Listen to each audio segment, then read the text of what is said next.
Hi, welcome to the Hard Reset channel. In this episode, I will show you the ports, buttons and sensors of the Microsoft Surface Laptop Studio 2.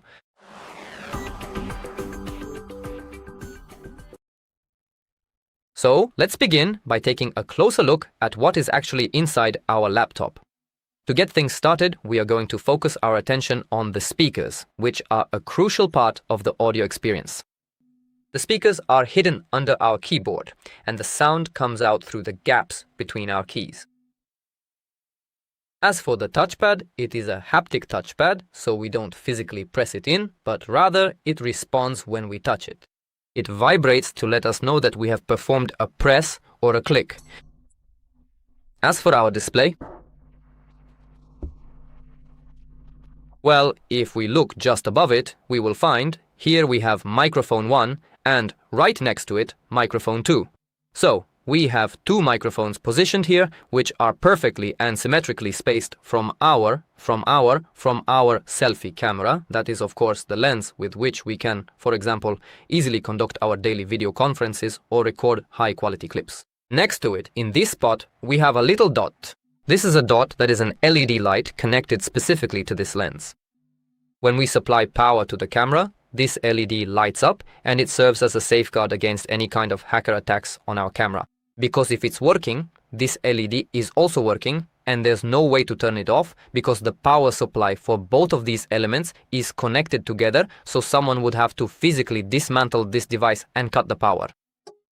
So, if someone wanted to spy on us, we would be informed that our camera is working, and if it's not us using the camera, well, we know something is wrong. Next to our camera LED, there is a larger dot.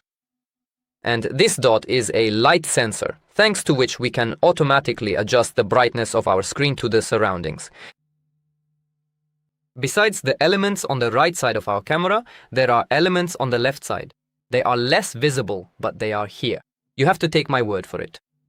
There are two elements here, and one of them, more or less in this spot, is an infrared LED, an IR LED, which is used to send a signal, and next to it is the camera for this LED, that is an infrared camera, which captures this very image, and thanks to this, we can scan our face in 3D technology as an actual scan, not a photo, and unlock it based on that, rather than just a photo. And thanks to this, our laptop is much better secured, because someone won't be able to unlock it with just our photo. We will actually be needed to unlock it. Next, we can move on to what our laptop hides here on the sides. We have a USB Type-A port here. On the left edge, of course, starting from the top, we have a USB Type-A port.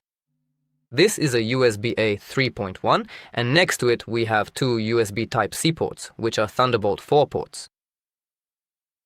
Of course, if you look underneath here, you will find this grill. This is actually the main intake vent for our laptop, which allows more fresh oxygen to circulate inside, helping to effectively cool down our device during operation. As for the front of the laptop, we won't find anything here. So, obviously, this is the place where we open it. On the right side, we find a dedicated Microsoft port here. It is a Surface Connect port, which is used for many things.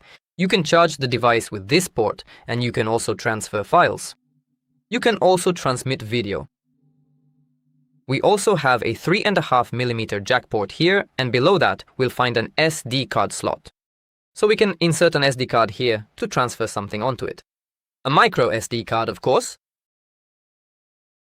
As for the back of the device, we really won't find anything of note here either, except for the hinge mechanism itself. And here on the back, we'll only really find the subtle Microsoft branding, with nothing else specific to mention, apart from these functional anti-slip rubber pads that are positioned at the top and bottom to keep the device stable on your desk. It is a very clean, minimalist design overall. On the front, there is, of course, the Microsoft logo, and there is also a hinge here, because we can open our laptop and bend it to fold it into a pseudo-tablet. Then we have this opening here. The keyboard works the whole time, so it's not like the keyboard turns itself off. It will work the whole time, so if someone were to come up and click something, they could click something in the system. And those are all the ports and buttons of this device. If the video was useful to you, leave a thumbs up and a subscription. That's it from me. I'm signing off. Bye.